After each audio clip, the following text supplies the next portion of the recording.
Bien, bonjour, nous voici pour une série de vidéos consacrée à la défense sicilienne du côté des Blancs. Et ici, je m'intéresse à la variante Rossolimo de la défense sicilienne. La variante Rossolimo, c'est quand les Noirs jouent cavalier C6, uniquement. Eh bien, on joue fou B5 à ce moment-là. Donc j'ai déjà expliqué en introduction les idées de la Rossolimo, c'est une variante intéressante. J'ai déjà expliqué dans une autre vidéo, à partir d'une vidéo de Bologan, d'une partie de Bologan, qu'est-ce qu'on pouvait jouer sur E6 avec les Blancs. Il y aura d'autres vidéos consacrées à cette variante qui est plus compliquée qu'il n'y paraît, mais bon, qui n'est pas la meilleure pour les noirs. Et là, je vais m'intéresser à la meilleure variante pour les noirs, qui est G6. Pour ça, je vais étudier une partie entre Christopher Lutz, 2640, donc grand maître, et Peter Lecco, 2746, un des meilleurs joueurs du monde. Et c'est une partie qui a eu lieu en 2003. Bien. Je rappelle que Peter Lecco, L-E-K-O, est un joueur de référence pour ce qui est de la sicilienne avec KIC6, et en particulier sur la variante qui nous intéresse. Il y a beaucoup de parties de lui, donc je vous invite à regarder ces parties. Et vous trouverez également tous les spécialistes avec les blancs, comme Peter Svidler, Michael Adams et autres grands maîtres. Bien. Alors, on va continuer donc cette partie qui va nous éclairer sur les plans des blancs. Je rappelle que c'est une variante intéressante aussi parce qu'il n'y a pas forcément des coups à apprendre par cœur, c'est surtout des plans qu'il faut comprendre. Bien, c'est là qu'on voit si on joue bien aux échecs ou si on est juste capable de réciter les coups. Voilà. Donc après G6, les blancs ont plusieurs possibilités, mais moi je vous conseille de prendre pour créer des pions doublés au noir. Bien, donc première chose. Ici, il y a deux prises possibles qui aboutissent à deux variantes différentes. À la fin de la partie, je reviendrai sur cette variante-là, qui est différente de la partie qui n'a pas les mêmes plans. Donc on reverra ça à la fin de la vidéo. La meilleure variante reste ce qui a été choisi par Peter Lecco, qui est de reprendre du pion D. Un D prend C4. L'intérêt, c'est qu'on ouvre la colonne D pour la dame. Donc du coup, la case D4 va être bien contrôlée par les noirs. D'autant plus qu'ils vont mettre leur fou en G7 pour faire pression sur cette case et sur B2. Bien. Donc, il y aura des thèmes basés sur la grande diagonale, donc il faudra faire attention avec les blancs.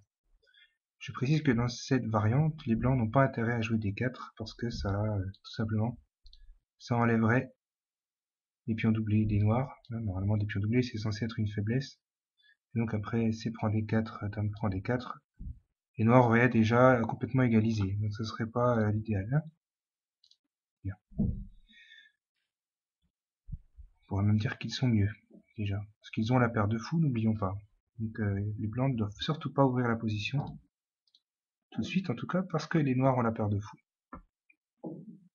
Donc après D prend C6, on continue tout simplement son développement avec D3. Donc ça, l'idée c'est de sortir ce fou là, tout simplement. Et de protéger E4, pour le moment rien de bien original.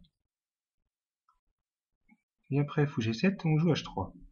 Donc H3, il faut expliquer, c'est un coup qui revient souvent dans pas mal d'ouvertures. Pourquoi on joue H3? Tout simplement parce qu'à un moment donné, on veut venir en E3, donc on veut d'abord jouer le cavalier ici évidemment, mais on veut après jouer fou E3 assez rapidement. Le problème c'est qu'en E3, le fou sera attaqué par le cavalier, parce que le cavalier de son côté, lui, va venir ici. Donc une fois que le fou sera en E3, le cavalier viendra en G4 et menacera d'échanger ce bon fou. N'oublions pas que le fou de case noire des blancs, c'est la meilleure pièce mineure, la meilleure pièce mineure des blancs. Donc il faut essayer de la garder le plus longtemps possible. Bien. Donc après H3, les noirs continuent leur développement, cavalier F6. Il y a d'autres choix possibles à chaque fois, mais moi je m'intéresse aux meilleures possibilités des deux camps. Donc, cavalier F6. Les blancs continuent leur développement avec KIC3. Et après petit roc, ils jouent à leur tour petit roc. Donc ça c'est le choix de Christopher Lutz. Rapidement, je vais vous montrer qu'il y a une autre possibilité qui est plus violente mais plus risquée aussi. C'est fou e3 tout de suite. Et après b6, hein, puisque fou e3 attaquait quand même le pion. Après b6, on prépare le grand roc. Donc dame d2, e5. Et maintenant, évidemment, cavalier prend e5 n'est pas très bon à cause de cavalier prend e4, hein, avec la découverte sur le cavalier et en même temps on attaque la dame. Donc c'est à dire qu'on va récupérer notre pion. Et sur cavalier prend là,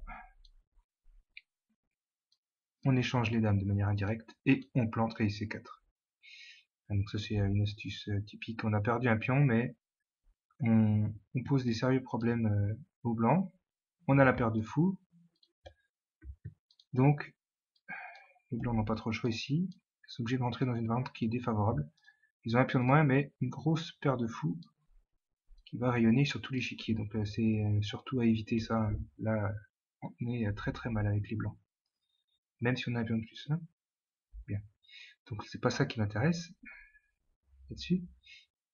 Après 5, la variante la plus tendue c'est grand roc. Dame d6 pour défendre ce pion. Et maintenant, après h6, eh bien a5. Donc ça c'est une variante dangereuse parce que les noirs vont faire une avalanche de pions ici pour essayer d'attaquer le roi blanc. Donc c'est une position qui est tout à fait jouable évidemment, mais à condition de jouer très très précisément. Et en fait, la pratique a montré que les blancs n'ont pas vraiment d'attaque sur le roi noir ici. Donc ça aboutit à des positions qui sont plutôt égales, voire à l'avantage des noirs, quand les blancs ne font pas assez attention. Donc moi je vous conseille plutôt, après dans cette position-là, plutôt que de préparer le grand roc, eh bien je vous conseille de suivre la partie de Christopher Lutz donc et de faire petit roc, avec un plan beaucoup plus tranquille et beaucoup plus facile à réussir. Hein. Retenez bien ça. Alors petit roc, le plan des blancs c'est simple en fait, c'est de préparer f4, donc pour prendre tout le centre. Hein, l'idée c'est de réussir à contrôler ces 4 cases. Ça reviendrait à contrôler presque tout le centre. Et donc pour ça, il suffirait de mettre le cavalier en H2 de manière provisoire. Hein. D'abord retirer le cavalier, puis pousser F4. Donc les noirs de leur côté doivent jouer E5 rapidement pour empêcher F4. D'accord? C'est pour ça qu'ils jouent KID7. Donc après KID7, les blancs continuent leur développement avec fou E3. Et maintenant, E5. Donc on a une sorte d'étau hein, sur la case D4. Et on va voir que l'idée de KID7, en plus, c'est de venir en F8, une fois que la tour sera partie, de venir en F8, puis en E6, puis en D4. On voit que les noirs, ici, vont jouer sur la case D4. Les blancs ne peuvent rien faire contre ça, mais ils ont un autre plan, eux, de leur côté.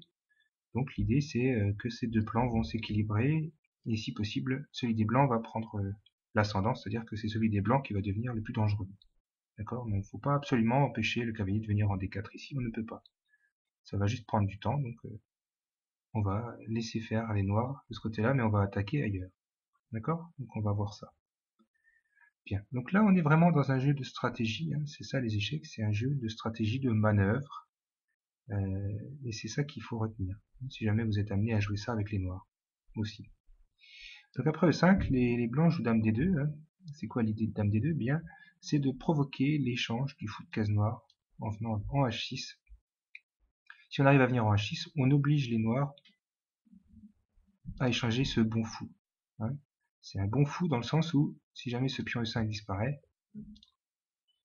le fou pourrait rayonner jusqu'en B2. Donc c'est dangereux quand même ce fou, il faut essayer de l'échanger, surtout que les noirs ont la paire de fous. Donc pour éviter ça, les noirs, Peter Lecco donc, jouent tour E8, ce qui est très malin. Donc on évite l'échange du fou de case noire, hein, parce que dans la partie, enfin dans une autre partie, pardon, les blancs ont joué ça, et les noirs du coup, n'étaient plus du tout obligés de prendre en H6. On remarque tout de suite que sur fou prend H6, dame prend H6, les cases noires sont affaiblies maintenant. Donc pour les blancs, ce sont des bonnes cases. La case H6 et même la case F6 et la case G5 sont affaiblis, et donc les blancs vont pouvoir faire des menaces assez rapides. Hein. Donc ça c'est intéressant. C'est pour ça que les noirs n'ont pas intérêt à échanger leur fou de case noire ici. Sur fou H6, le meilleur coup, c'est de refuser l'échange des fous en jouant tout simplement fou H8. C'est intéressant parce que du coup on continue à contrôler à distance la case D4 aussi. Donc la case D4 est contrôlée 3 fois pour le moment, et il y a la dame encore en embuscade, donc ça fait presque 4 fois. Bien.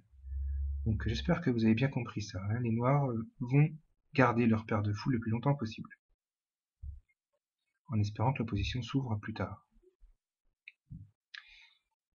Alors revenons à la partie.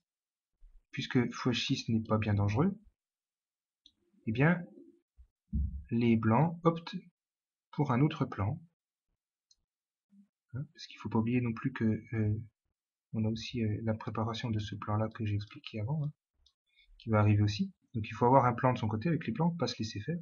Donc les blancs choisissent un autre plan. Ils commencent par cavalier H2. Alors pourquoi cavalier H2? Parce qu'on dit cavalier à la bande, c'est pas terrible. Eh bien en fait, il y a plusieurs idées derrière ça.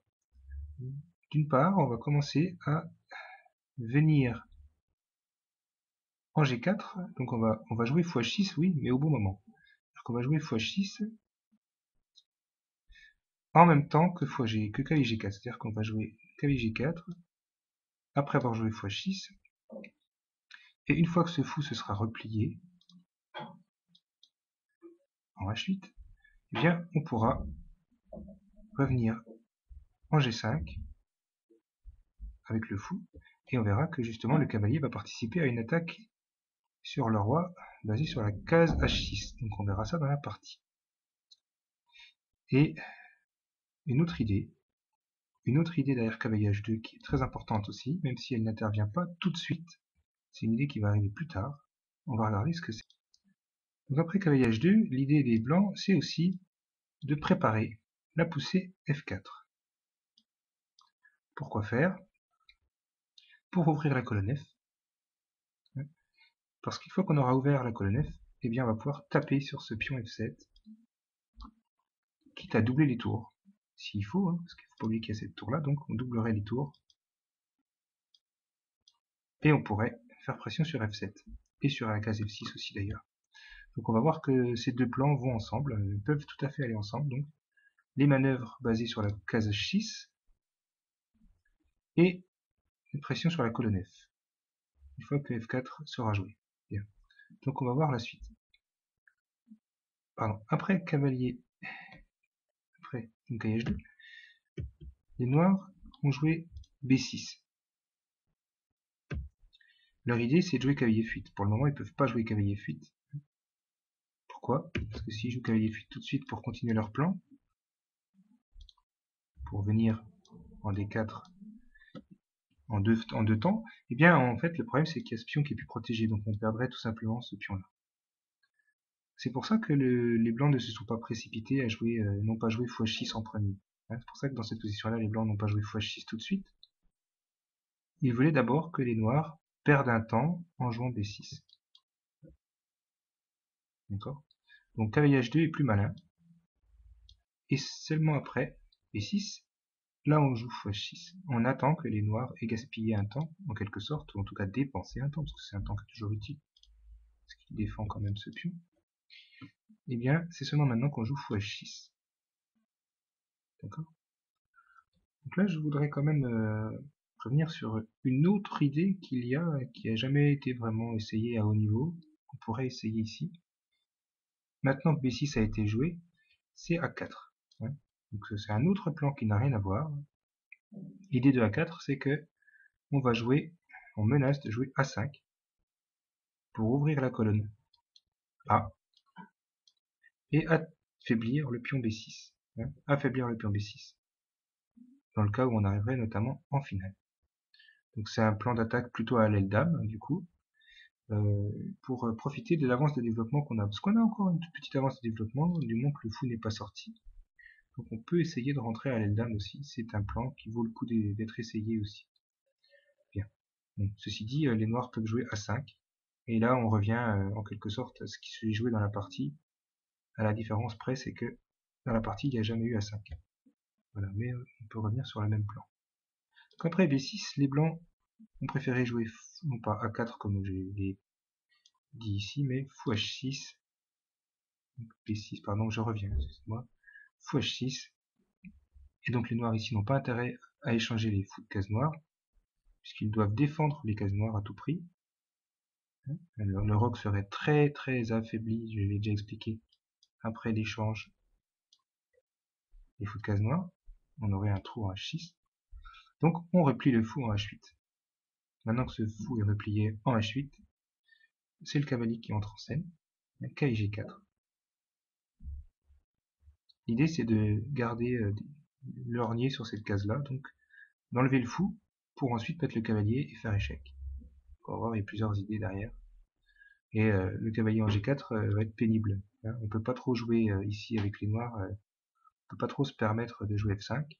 Hein, donc on va regarder deux possibilités qui sont moins bonnes que celles de la partie. Donc on peut pas trop se permettre de jouer F5 ici, puisque ce serait affaiblissant, et d'avoir un échange qui intervient. Et la dame est mal placée, donc ça nous permet de jouer fou G5 d'abord. On attaque la dame. Et seulement après qu'il y ait F6, eh bien, on fait un échec, pour pas perdre de temps. Au lieu de se replier, hein, évidemment, le cavalier a sauté en attaque. Et après roi F8, on constate quand même que la position des noirs est assez affaiblie du côté de l'aile roi. Hein, la colonne G est ouverte, ça peut vite être embêtant.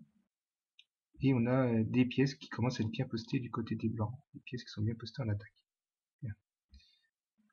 D'accord. Donc là, dans cette position-là, on pourrait tout à fait transférer la dame par là, pour essayer d'attaquer le roi, avec une tour en E1, pourquoi pas. L'autre possibilité après KG4, ce serait cavalier F8 pour continuer le plan qu'on avait vu tout à l'heure. Le problème c'est qu'ici, on a fou G5 qui attaque la dame et qui libère la case pour le cavalier en même temps. Donc, après F6, les blancs ont le temps de jouer cavalier H6 échec, roi G7, et on se rend compte que le fou est enterré ici, enterré vivant par son roi et son pion. Et maintenant le fou se replie et donc on a une position qui est pas mal pour les blancs. Hein. C'est pas gagnant, hein, la position est solide quand même, hein, une structure de pion solide du côté des noirs, mais ils ont des pièces qui ne jouent pas vraiment. La seule pièce qui va jouer c'est le cavalier. Donc, cavalier E6, F3, KIB4. Pourquoi F3? Pour ensuite mettre la dame ici, et un jour la dame pourra envisager d'aller en G3. Donc pour ça il faudra d'abord protéger ce pion là, en jouant tour C1, parce qu'il y a le cavalier qui est là. Attention. Et on combine ce plan-là avec éventuellement des percées du style H4 pour commencer à attaquer à l'aile roi. Mais c'est long, hein, c'est assez long tout ça, donc faut pas imaginer qu'on est gagnant ici, mais on a juste plus de jeu, un petit peu plus de jeu que les noirs. Voilà. Mais il y a ce cavalier là qui va nous embêter. Faut juste pas les changer, parce que si on les change, on va permettre aux noirs de dédoubler leur pion et de gagner de l'espace au centre. Voilà, je vous montre rapidement. Si on fait fou prend ici, et bien après c prend D4, on se rend compte que les noirs ont une magnifique structure de pion. Un pion qui est bien placé ici, qui va vite nous embêter. Et en plus maintenant, ce pion là est libéré, donc on peut envisager des poussées comme C5. Et du coup ce fou respire. Ou même ici, pour accompagner la percée C4. Donc on a une marée de pions qui peut arriver. C'est horrible, hein. On est très très mal. Maintenant, il ne faut surtout pas échanger en D4 quand le cavalier arrive en D4, s'il vous plaît. Donc après KIG4, on va revenir à la partie. C'est toujours important de regarder les plans possibles sur des suites qui sont pas aussi bonnes que la partie. C'est important de regarder quand même les différentes variantes. Après KIG4, les noirs vont essayer d'échanger tout de suite le cavalier G4, qui est gênant. Donc ils jouent KIF6. D'accord. Et là on voit que la tour est bien placée ici. Hein. Heureusement qu'il a mis la tour là, c'est très très fort. Parce que le pion 5 est bien couvert maintenant. Donc il n'en risque rien. Après KIF6, les blancs ont été en manque d'ambition, parce qu'ils jouaient contre un très fort grand maître, hein, ils jouaient contre Peter Leko, qui est un des 10 meilleurs joueurs du monde, meilleur joueur hongrois. Donc en fait, ici, les blancs ont essayé de jouer pour la nulle, on va dire, mais ils auraient tout à fait pu essayer de prendre l'avantage en jouant fou G5. Avec un petit clouage, on le voit, et une petite pression, on le voit. Et l'intérêt de fou G5, en fait, c'est que ça va forcer les noirs à lâcher la paire de fou. Pourquoi? Parce que si les noirs laissent le cavalier ici, eh bien il va bondir en H6. D'accord? Par exemple, A5, imaginons un coup inutile, cavalier H6 échec, roi F8, et maintenant on joue F4. Avec une grosse pression sur la colonne F qui va s'ouvrir, une grosse pression sur F6 et F7, le doublement des tours va être horrible, et on a un énorme avantage avec les blancs, à cause du clouage aussi. Donc on a des lignes qui commencent à s'ouvrir à l'avantage des blancs. D'accord? Donc retenez bien ça, ouverture de la colonne F, pression sur la diagonale H4, D8, et attaque sur le roi finalement, grâce au cavalier H6. Donc on est obligé de lâcher la paire de fou, après fou G5. Donc on est obligé de faire fou prend G4. D'ailleurs ce fou ne servait pas à grand chose pour le moment, mais en finale, ou après une ouverture des lignes, ça aurait pu être intéressant de garder la paire de fou quand même. Mais les noirs n'ont pas le choix. Et après H prend G4, mais on se rend compte qu'il y a toujours une pression en F6. Et qu'est-ce qui a changé dans la position maintenant?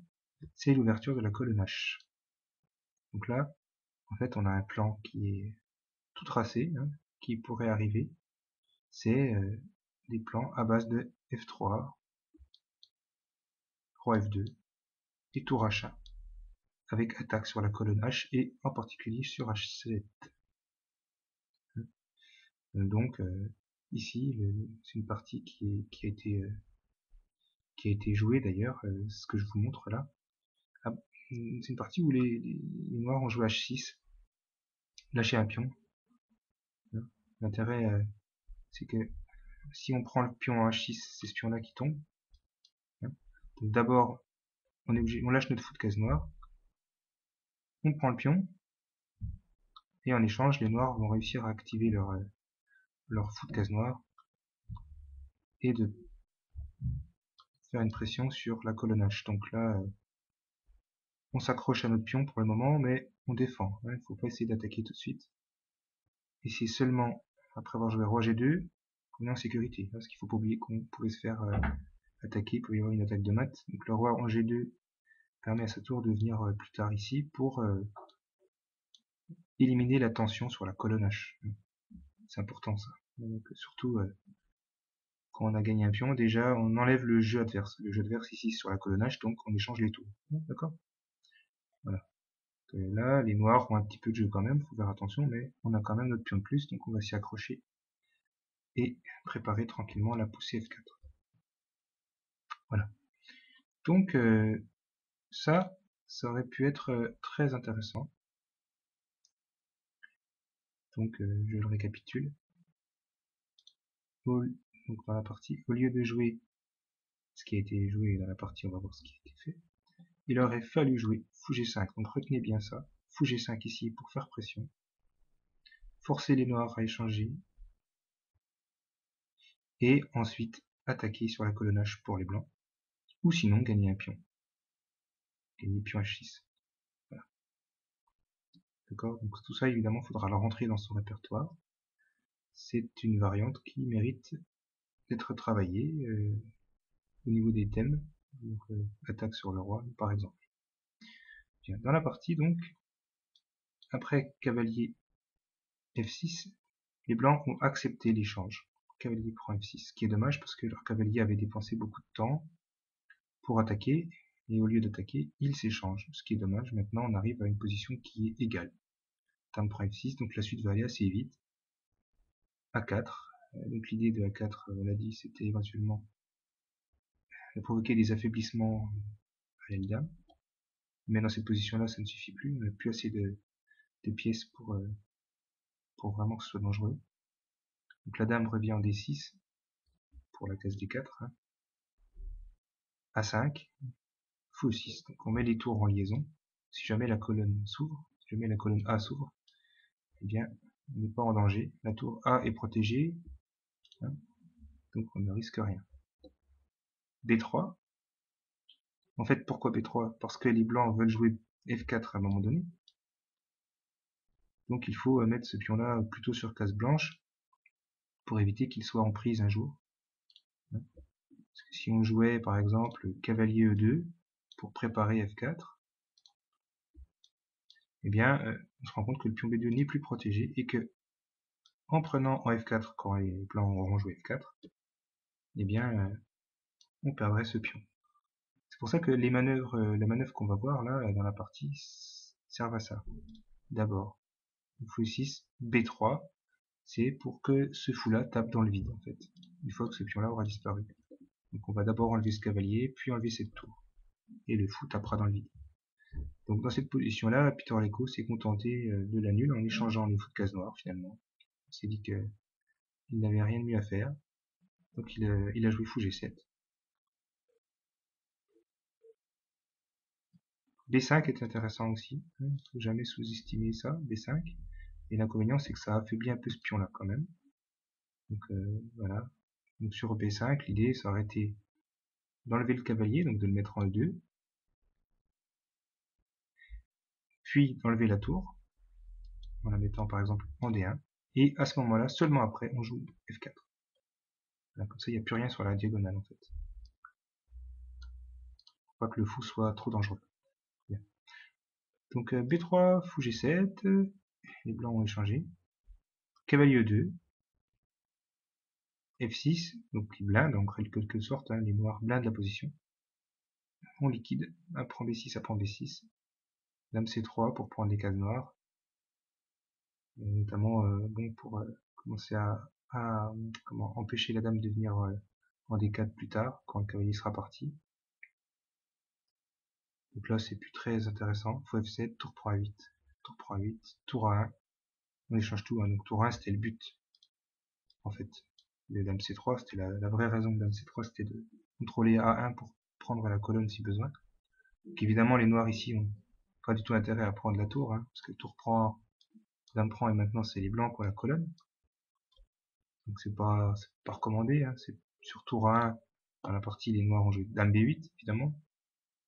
Et maintenant, aucun des deux camps ne progresse, donc les blancs ont décidé de liquider. Tour prend A8, dame prend A8, parce que la dame ne peut pas rentrer ici, parce que la case est contrôlée. Et maintenant, F4. Donc on simplifie. Le prend F4, cavalier prend F4, dame B8, attaquant le cavalier. Et donc, cavalier E2. Aucun des deux camps ne peut progresser maintenant, à haut niveau en tout cas, c'est une partie qui est ingagnable. Du moment que la case E5 est bien contrôlée par les noirs, on ne peut pas avancer le pion. Donc, il n'y a rien à faire ici, les deux camps ont signé la paix, donc la nulle. Voilà. Je vais revenir vite fait au début sur l'autre variante qu'on peut faire. Donc après E4, C5, cavalier F3, cavalier C6, fou B5, G6, et fou prend C6. Donc là, on a étudié D prend. Je vais regarder rapidement sur B prend C6 le plan principal que je vous conseille. Donc sur B prend C6, petit roc, fou G7, tour 1. C'est ça qu'il faut jouer ici. Avec l'idée de pousser E5 rapidement pour couper la diagonale du fou, pour pas que le fou vienne taper sur B2. Donc jouer E5 rapidement, pour ça il faut qu'il y ait une tour qui soutienne le pion. Et donc après cavalier F6, même si on joue D6, là il y a E5, hein, sur D6, et bien on joue quand même E5, parce que la case est défendue deux fois, il n'y a pas de souci. Sur tour 1, cavalier F6, E5, cavalier D5, C4, on chasse le cavalier, cavalier C7, B3. L'idée c'est qu'on va surprotéger ce pion autant de fois qu'on peut. Et même si jamais ce pion disparaît, il faut qu'on puisse mettre une pièce à la place. Donc on va continuer rapidement, petit roc, fou P2. Et Ici, le point E5 est très bien tenu, et les noirs ne peuvent pas s'en débarrasser facilement. Si on joue F6, si on joue F6, les blancs vont laisser les noirs prendre en E5, et vont mettre une pièce à la place. Et, chose amusante, si les noirs jouent D6, pardon, après fou B2, si les noirs jouent D6, les blancs gagnent du matériel, parce qu'ils ont un truc. Ils ont un piège intermédiaire, vous finirez là-dessus, parce que sur fou prend B2, qui est une erreur, on a la fourchette entre la dame et la tour. Et donc, après dame E8, on prend la tour sur échec, et on enlève le cavalier pour récupérer le matériel. Et on a gagné un pion, en supprimant le bon fou des noirs. Voilà. Donc cette variante-là, évidemment, je vous invite à revoir la vidéo, puis à la mettre dans votre répertoire aussi. C'est à peu près ce qu'il y a de mieux sur l'autre prise possible. Donc, B prend C6. Voilà, ça sera tout pour cette vidéo.